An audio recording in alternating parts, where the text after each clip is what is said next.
ਹੋ ਜਾਂਦੇ ਸੀ ਕਿ ਅਸੀਂ ਐਕਸਪਲੇਨ ਨਹੀਂ ਕਰ ਸਕਦੇ ਸੀ ਕਿ ਇੰਨਾ ਪਿਆਰ ਸਾਨੂੰ ਇੱਥੇ ਮਿਲਦਾ। ਬਹੁਤ ਪਿਆਰ ਮਿਲਿਆ ਜੀ, ਸਾਡੇ ਭਰਾ ਹੈ ਉਹ ਤੁਸੀਂ।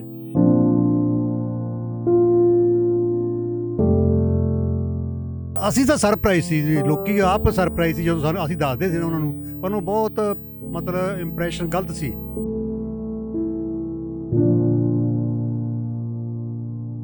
ਲੇਕਿਨ ਇੱਧਰ ਜੋ ਸਾਨੂੰ ਮਤਲਬ ਪਿਆਰ ਮਿਲਿਆ ਨਾ, ਉਹ ਹੱਦ ਤੋਂ ਪਰੇ ਹੈਗਾ।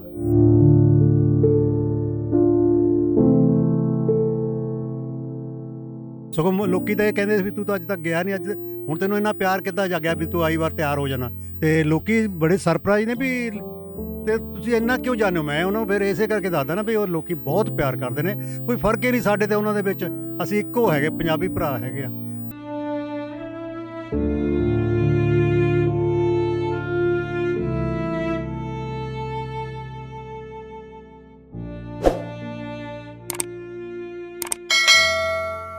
अस्सलाम वालेकुम, सत श्री अकाल। मैं नासिर ढिल्लों, तुसी जुड़े इस ਵੇਲੇ ਸਾਡੇ ਨਾਲ ਪੰਜਾਬੀ ਲਹਿਰ YouTube ਚੈਨਲ ਦੇ ਨਾਲ। ਵਿਸਾਖੀ ਦੀਆਂ ਤਿਉਹਾਰ ਜਿਹੜਾ ਚੱਲ ਰਿਹਾ, ਸੈਲੀਬ੍ਰੇਸ਼ਨਸ ਚੱਲ ਰਹੀਆਂ ਨੇ ਤੇ ਇੱਕ ਸੰਗਤ ਪਹੁੰਚੀ ਆ। ਕੋਵਿਡ ਦੀ ਵਜ੍ਹਾ ਨਾਲ ਪ੍ਰੀਕਾਸ਼ਨਸ ਨੂੰ ਮੱਦੇਨਜ਼ਰ ਰੱਖਦੇ ਹੋਇਆ ਘੱਟ ਜਿਹੜੇ ਲੋਕ ਨੇ ਉਹ ਗਵਰਨਮੈਂਟ ਆਫ ਪਾਕਿਸਤਾਨ ਨੇ ਸੱਦੇ ਨੇ। ਜਿਹੜੇ ਲੋਕ ਅੱਜ ਨਨਕਾਣਾ ਸਾਹਿਬ ਪਹੁੰਚੇ ਨੇ ਹਸਨ ਅਬਦਾਲ ਦੀ ਤਕਰੀਬਾਤ ਤੋਂ ਬਾਅਦ, ਅੱਜ 15 ਤਾਰੀਖ ਹੈ, ਅੱਜ ਅਪ੍ਰੈਲ ਦੀ। ਪ੍ਰੋਗਰਾਮ ਅਸੀਂ ਰਿਕਾਰਡ ਕਰ ਰਹੇ ਹਾਂ। ਸਾਡੇ ਕੋਲ ਇੰਡੀਆ ਤੋਂ ਜਿਹੜੇ ਦੋਸਤ ਆਏ ਨੇ, ਸਰਦਾਰ ਵੀਰ ਯਾਤਰੀ ਆਏ ਨੇ, ਉਹਨਾਂ ਨਾਲ ਗੱਲਬਾਤ ਕਰਨੀ, ਉਹਨਾਂ ਦੇ ਐਕਸਪੀਰੀਅੰਸ ਬਾਰੇ ਵੀ ਕਿਸ ਤਰ੍ਹਾਂ ਦਾ ਰਿਹਾ। ਸਤਿ ਸ਼੍ਰੀ ਅਕਾਲ ਬਾਬਾ ਜੀ। ਸਤਿ ਸ਼੍ਰੀ ਅਕਾਲ, ਸਤਿ ਸ਼੍ਰੀ ਅਕਾਲ ਢਿੱਲੋਂ ਸਾਹਿਬ, ਬਹੁਤ ਖੁਸ਼ੀ ਹੋਈ ਤੁਹਾਨੂੰ ਮਿਲ ਕੇ। ਮਿਹਰਬਾਨੀ, ਸ਼ੁਕਰੀਆ। ਕੀ ਨਾਂ ਕੀ ਤੁਹਾਡਾ? ਹਰਦਿਆਲ ਸਿੰਘ ਰਾਏ ਜੀ, ਮੈਂ ਚੰਡੀਗੜ੍ਹ ਤੋਂ ਆਇਆ ਜੀ। ਚੰਡੀਗੜ੍ਹ ਸ਼ਹਿਰ ਦੇ ਵਿੱਚ ਰਹਿੰਦੇ? ਹਾਂ, ਚੰਡੀਗੜ੍ਹ ਮੋਹਾਲੀ ਜੀ, ਪੰਜਾਬ ਦੇ ਵਿੱਚ। ਅੱਛਾ, ਮੋਹਾਲੀ। ਕਿਸ ਤਰ੍ਹਾਂ ਰਿਹਾ ਇੱਧਰ ਆ ਕੇ? ਪਹਿਲਾਂ ਤਾਂ ਮੈਨੂੰ ਪੁੱਛਿਓ, ਜਦੋਂ ਆਉਣ ਲੱਗੇ ਸੋ ਕਿ ਇੱਕ ਤੇ ਕਰੋਨਾ ਸੀ, ਦੂਜਾ ਹਾਲਾਤ ਨੂੰ ਵੀ ਵੇਖਦੇ ਹੋਇਆ ਆਖੀਦਾ ਉਹ ਪਤਾ ਨਹੀਂ, ਉਹ ਮੈਂ ਸੁਣਿਆ ਜਿਸ ਤਰ੍ਹਾਂ ਵੀ ਉਹ ਪਾਕਿਸਤਾਨ ਨਹੀਂ ਜਾਣਾ, ਉਹ ਇਹ ਹੋ ਜਾਣਾ, ਉਹ ਹੋਣਾ, ਇਸ ਤਰ੍ਹਾਂ ਦੀਆਂ ਕੋਈ ਹੈ ਸਨ ਗੱਲਾਂ? ਲੋਕੀ ਬਹੁਤ ਕਹਿੰਦੇ ਸੀ, ਲੇਕਿਨ ਸਾਨੂੰ ਯਕੀਨ ਸੀ ਸਾਡੇ ਗੁਰੂ ਤੇ ਪਾਕਿਸਤਾਨ ਪਹਿਲਾਂ ਮੈਂ ਵਿਜ਼ਿਟ ਕਰਕੇ ਗਏ 550 ਸਾਲੇ ਤੇ ਮੈਨੂੰ ਬਹੁਤ ਮਤਲਬ ਪਿਆਰ ਮਿਲਿਆ, ਜਿਸ ਕਰਕੇ ਮੈਨੂੰ ਵਿਸ਼ਵਾਸ ਸੀ ਵੀ ਕੁਝ ਨਹੀਂ ਹੋਣਾ ਉੱਥੇ। ਐਵੇਂ ਅਫਵਾਹਾਂ ਨੇ ਜਾਂ ਜਦੋਂ ਪਰਮਾਤਮਾ ਦੇ ਨਾਲ ਹੈਗੇ, ਅੰਗ ਸੰਗ ਹੈਗੇ, ਅਸੀਂ ਸਾਨੂੰ ਵਿਸ਼ਵਾਸ ਕਰਨਾ ਚਾਹੀਦਾ ਤੇ ਆਪਣੇ ਪ੍ਰਕਾਸ਼ਨ ਜ਼ਰੂਰ ਵਰਤਣੇ ਚਾਹੀਦੇ ਨੇ। ਲੇਕਿਨ ਇੱਧਰ ਜੋ ਸਾਨੂੰ ਮਤਲਬ ਪਿਆਰ ਮਿਲਿਆ ਨਾ, ਉਹ ਹੱਦ ਤੋਂ ਪਰੇ ਹੈਗਾ।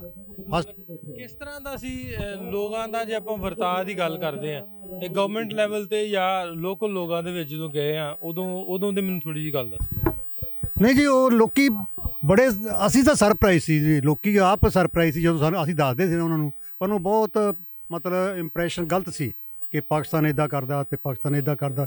ਲੇਕਿਨ ਜਦੋਂ ਇੱਥੋਂ ਆ ਕੇ ਗਏ ਨੇ ਜਿੰਨੇ ਵੀ ਬੰਦੇ ਤੇ ਜਿਨ੍ਹਾਂ ਨੇ ਵੀ ਕੰਟੈਕਟ ਕੀਤਾ, ਅਸੀਂ ਜਦੋਂ ਉਹਨਾਂ ਨੂੰ ਦੱਸਿਆ, ਉਹ ਬੜੇ ਖੁਸ਼ ਹੋਏ ਨੇ। ਈਵਨ ਦੈਨ ਹੁਣ ਮੇਰੇ ਨਾਲ 4-5 ਬੰਦੇ ਹੋਰ ਨਵੇਂ ਤਿਆਰ ਹੋਏ ਸੀ ਕਿ ਅਸੀਂ ਜ਼ਰੂਰ ਵਿਜ਼ਿਟ ਕਰਕੇ ਆਵਾਂਗੇ, ਕਿਉਂਕਿ ਉਹਨਾਂ ਦੀ ਕਰੋਨਾ ਰਿਪੋਰਟ ਪੋਜ਼ੀਟਿਵ ਆਉਣ ਕਰਕੇ ਉਹ ਨਹੀਂ ਆ ਸਕੇ। ਤੇ ਅੱਛਾ, ਵੈਸੇ ਤੁਸੀਂ ਦੱਸਿਓ ਤੁਹਾਡੇ ਅੱਗੋਂ ਫੈਮਿਲੀ 'ਚ ਕਿੰਨੇ ਜੀ ਨੇ ਤੁਹਾਡੇ ਬੱਚੇ ਜਾਂ ਅੱਗੋਂ? ਮੇਰਾ ਇੱਕ ਲੜਕਾ ਹੈਗਾ ਜੀ, ਵਾਈਫ ਉਹ ਵਿਜ਼ਿਟ ਕਰਕੇ ਗਈ ਸੀ। ਉਹ ਇਸ ਵਾਰੀ ਥੋੜ੍ਹੀ ਉਹਦੇ ਨੀਂਹ 'ਚ ਪ੍ਰੋਬਲਮ ਸੀ, ਜਿਸ ਕਰਕੇ ਉਹ ਨਹੀਂ ਆ ਸਕੇ। ਤੇ ਲੜਕਾ ਹੈਗਾ, ਮੇਰੀ ਨੂੰਹ ਹੈਗੀ ਆ, ਅੱਗੇ ਮੇਰਾ ਪੋਤਾ ਹੈਗਾ ਜੀ ਛੋਟਾ। ਕੀ ਫਰਮਾਇਸ਼ਾਂ ਕੀ ਆਈਆਂ ਪਾਕਿਸਤਾਨੋਂ ਲੈ ਕੇ ਆਉਣਾ? ਉਹਨਾਂ ਕਿਹਾ ਵੀ ਕੋਈ ਵੀ ਚੀਜ਼ ਲੈ ਆਓ ਜਿਹੜੀ ਯਾਦਦਾਸ਼ਤ ਹੋਵੇ, ਤੇ ਖਾਸ ਕਰ ਜੁੱਤੀਆਂ ਹੈਗੀਆਂ ਨੇ ਪਾਕਿਸਤਾਨ ਦੀਆਂ, ਬਹੁਤ ਮਸ਼ਹੂਰ ਨੇ। ਕੋਈ ਲਈ ਹਲੀ ਕੁਛ ਹੈ ਕਿ ਨਹੀਂ? ਹਾਂਜੀ, ਹੁਣੇ ਮੈਂ ਬਾਜ਼ਾਰ 'ਚੋਂ ਜੁੱਤੀ ਲੈ ਕੇ ਆਇਆ ਜੀ, ਆਪਣੇ ਵਾਸਤੇ ਲੈ ਕੇ ਆਇਆ। ਨਹੀਂ, ਲਾਹੌਰ ਜਾਣਾ। ਲਾਹੌਰ ਬਿਲਕੁਲ ਜਦੋਂ ਡੇਰਾ ਸਾਹਿਬ ਗੁਰਦੁਆਰਾ ਦੇ ਬੈਕ ਸਾਈਡ ਤੇ ਟਕਸਾਲੀ ਮਾਰਕੀਟ, ਉੱਥੇ ਬਹੁਤ ਵਧੀਆ ਜੁੱਤੀਆਂ ਦੀ ਰੇਂਜ ਹੁੰਦੀ ਹੈ, ਜਿਹੜੇ ਪੰਜਾਬੀ ਜੁੱਤੀਆਂ ਉੱਥੋਂ ਲਿਓ। ਇੱਥੋਂ ਨਾਲੋਂ ਉੱਥੋਂ ਬਿਹਤਰ ਤੁਹਾਨੂੰ ਮਿਲ ਜਾਣਗੀਆਂ। ਠੀਕ ਹੈ ਜੀ, ਉੱਥੇ ਮੈਂ ਆਪਣੇ ਵਾਈਫ ਖਾਹਿਸ਼ ਜ਼ਰੂਰੀ ਪੂਰੀ ਕਰਿਓ ਬਾਲਾਂ ਦੀ, ਉਹਨਾਂ ਵਿੱਚ ਬਚਤ ਨਾ ਕਰਦੇ ਰਹੋ। Thank you sir, thank you, ਜ਼ਰੂਰ ਕਰਾਂਗੇ। ਨਾਲੇ ਇੱਥੋਂ ਆ ਕੇ ਜਿਸ ਤਰ੍ਹਾਂ ਦਾ ਜੋ ਕੁਝ ਸਮੇਟ ਕੇ ਚੱਲੇ ਜੇ, ਜਿੰਨੀ ਜੋ ਐਕਸਪੀਰੀਅੰਸ ਤੁਹਾਡਾ, ਉਹ ਲੋਕਾਂ ਤੱਕ ਸ਼ੇਅਰ ਵੀ ਕਰਨਾ ਜਾ ਕੇ ਵੀ ਪਾਕਿਸਤਾਨ ਇਸ ਤਰ੍ਹਾਂ ਦੀ ਕੋਈ ਗੱਲ ਨਹੀਂ ਹੈ, ਜੋ ਅਸਲ ਤੁਸੀਂ ਫਿਜ਼ੀਕਲੀ ਜੋ ਪਾਇਆ। ਬਿਲਕੁਲ ਸਰ, ਬਿਲਕੁਲ ਕਰਾਂਗੇ, ਤੇ ਪਹਿਲੇ ਵੀ ਕਰਦੇ ਰਹੇ, ਹੁਣ ਵੀ ਕਰਾਂਗੇ। ਸਗੋਂ ਲੋਕੀ ਤਾਂ ਇਹ ਕਹਿੰਦੇ ਸੀ ਵੀ ਤੂੰ ਤਾਂ ਅੱਜ ਤੱਕ ਗਿਆ ਨਹੀਂ, ਅੱਜ ਹੁਣ ਤੈਨੂੰ ਇੰਨਾ ਪਿਆਰ ਕਿੱਦਾਂ ਜਾਗਿਆ ਵੀ ਤੂੰ ਆਈ ਵਾਰ ਤਿਆਰ ਹੋ ਜਾਣਾ। ਕਿਉਂਕਿ ਨਵੰਬਰ ਦੇ ਵਿੱਚ ਵੀ ਮੈਨੂੰ ਵੀਜ਼ਾ ਲੱਗਿਆ ਸੀ, ਲੇਕਿਨ ਕੋਈ ਠੰਡ ਸੀ, ਕੋਈ ਸਰਕਮਸਟੈਂਸ ਇਹੋ ਜਿਹੇ ਹੋ ਗਏ ਸੀ ਘਰ ਦੇ ਵਿੱਚ, ਜਿਸ ਕਰਕੇ ਮੈਂ ਨਹੀਂ ਆ ਸਕਿਆ। ਤੇ ਲੋਕੀ ਬੜੇ ਸਰਪ੍ਰਾਈਜ਼ ਨੇ ਵੀ ਤੇ ਤੁਸੀਂ ਇੰਨਾ ਕਿਉਂ ਜਾਣਦੇ ਹੋ। ਮੈਂ ਉਹਨਾਂ ਨੂੰ ਫਿਰ ਇਸੇ ਕਰਕੇ ਦੱਸਦਾ ਨਾ ਵੀ ਉਹ ਲੋਕੀ ਬਹੁਤ ਪਿਆਰ ਕਰਦੇ ਨੇ, ਕੋਈ ਫਰਕ ਹੀ ਨਹੀਂ ਸਾਡੇ ਤੇ ਉਹਨਾਂ ਦੇ ਵਿੱਚ। ਅਸੀਂ ਇੱਕੋ ਹੈਗੇ, ਪੰਜਾਬੀ ਭਰਾ ਹੈਗੇ ਆ। ਕੋਈ ਇਹ ਪੋਲੀਟੀਕਲ ਹੈਗੇ ਜੋ ਪ੍ਰੋਪੇਗੈਂਡਾ ਜਾਂ ਜੋ ਵੀ ਹੈਗਾ, ਉਹ ਅਲੱਗ ਚੀਜ਼ ਆ। ਲੇਕਿਨ ਜਿਹੜੇ ਆਮ ਤਮਾਮ ਪਬਲਿਕ ਹੈਗੇ ਆ, ਉਹਨਾਂ 'ਚ ਜਿੰਨਾ ਪਿਆਰ ਇੱਧਰ ਮਿਲਦਾ, ਅਜੇ ਸਾਨੂੰ ਉੱਧਰ ਨਹੀਂ ਮਿਲਦਾ ਹੈਗਾ। ਬਹੁਤ ਸ਼ੁਕਰੀਆ ਬਜ਼ੁਰਗੋ ਤੁਹਾਡਾ, ਤੁਹਾਡੇ ਆਉਣ ਦਾ ਸ਼ੁਕਰੀਆ। ਤੁਸੀਂ ਇੰਨਾ ਮਾਣ ਦਿੱਤਾ, ਜੋ ਤੁਸੀਂ ਪਾਇਆ ਉਹ ਸਾਡੇ ਕੈਮਰੇ ਦੀ ਰਾਹੀਂ ਸ਼ੇਅਰ ਵੀ ਕੀਤਾ।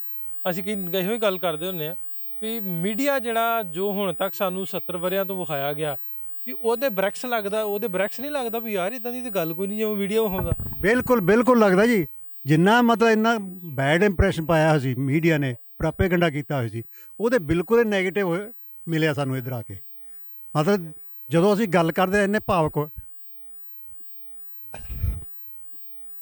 ਹੋ ਜਾਂਦੇ ਸੀ ਕਿ ਅਸੀਂ ਐਕਸਪਲੇਨ ਨਹੀਂ ਕਰ ਸਕਦੇ ਸੀ ਕਿ ਇੰਨਾ ਪਿਆਰ ਸਾਨੂੰ ਇੱਥੇ ਮਿਲਦਾ। ਬਹੁਤ ਪਿਆਰ ਮਿਲਿਆ ਜੀ, ਸਾਡੇ ਭਰਾ ਹੈ ਉਹ, ਤੁਸੀਂ ਲੋਕ ਪਿਆਰ ਕਰਦੇ। ਬਹੁਤ ਪਿਆਰ ਕਰਦੇ ਨੇ। ਹੁਣ ਵੀ ਸ਼ਹਿਰ ਜਾਂਦੇ ਆ, ਸਾਰੇ ਇੰਨਾ ਪਿਆਰ ਕਰਦੇ ਨੇ ਵੀ ਅਸੀਂ ਦੱਸ ਨਹੀਂ ਸਕਦੇ, ਐਕਸਪਲੇਨ ਨਹੀਂ ਕਰ ਸਕਦੇ। ਚਲੋ ਜੀ, ਸਾਡੀ ਖੁਆਇਸ਼ ਹੈ ਵੀ ਤੁਸੀਂ ਬਾਰ-ਬਾਰ ਆਓ। ਇਹ ਅੱਖਾਂ ਦੇ ਹੰਝੂ ਜਿਹੜੇ ਆ ਬਿਲਕੁਲ ਜਿਹੜੇ ਤੁਹਾਡੇ ਵਰਗੇ ਹੋਰ ਬਜ਼ੁਰਗ ਆਉਣਾ ਚਾਹੁੰਦੇ ਨੇ, ਉਹ ਖੁਆਇਸ਼ ਕਰਦੇ ਨੇ ਬਾਬਾ ਜੀ ਦੇ ਦਰ ਤੇ ਆਉਣਾ, ਆਪਣੇ ਜਮਨ ਭੌਂ ਥਾਵਾਂ ਤੇ ਆਉਣਾ, ਵੇਖਣਾ ਚਾਹੁੰਦੇ ਨੇ। ਉਹਨਾਂ ਦੇ ਹੰਝੂਆਂ ਦੀ ਅਸੀਂ ਆਸ ਬਣ ਸਕੀਏ, ਇਸੇ ਕੋਸ਼ਿਸ਼ ਕਰਦੇ ਰਹੀਦਾ ਆਪਣੇ ਚੈਨਲ ਦੀ ਰਾਹੀਂ ਕਿ ਉਹਨਾਂ ਦੀ ਆਸ ਬਣੀਏ।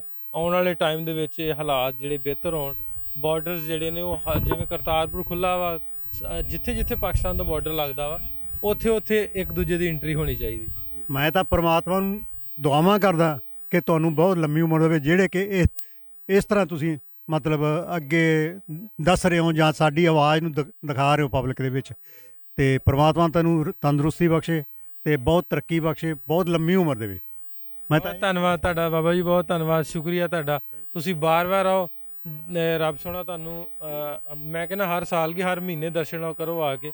ਇਸ ਤਰ੍ਹਾਂ ਦੇ ਹਾਲਾਤ ਜਿਹੜੇ ਸਾਡੇ ਹੋਣੇ, ਇਸ ਤਰ੍ਹਾਂ ਦੇ ਬਾਰਡਰ ਹੋਣੇ ਚਾਹੀਦੇ। ਬਹੁਤ ਸ਼ੁਕਰੀਆ। ਇਸੇ ਹੀ ਉਮੀਦ, ਇਸੇ ਹੀ ਕੋਸ਼ਿਸ਼ ਦੇ ਨਾਲ ਅੱਗੇ ਵੱਧਦੇ ਹਾਂ, ਹੋਰ ਲੋਕਾਂ ਨਾਲ ਵੀ ਗੱਲਬਾਤ ਕਰਾਂਗੇ, ਉਹਨਾਂ ਦੇ ਐਕਸਪੀਰੀਅੰਸ ਜਿਹੜੇ ਵਾ ਸ਼ੇਅਰ ਕਰਾਂਗੇ, ਉਹਨਾਂ ਨੂੰ ਇੱਥੇ ਆ ਕੇ ਕਿਸ ਤਰ੍ਹਾਂ ਲੱਗਾ। ਸੋ ਅੱਗੇ ਚੱਲਦੇ ਹਾਂ, ਮਿਲਦੇ ਹਾਂ ਲੋਕਾਂ ਨੂੰ। ਰੱਬ ਰੱਖਾ।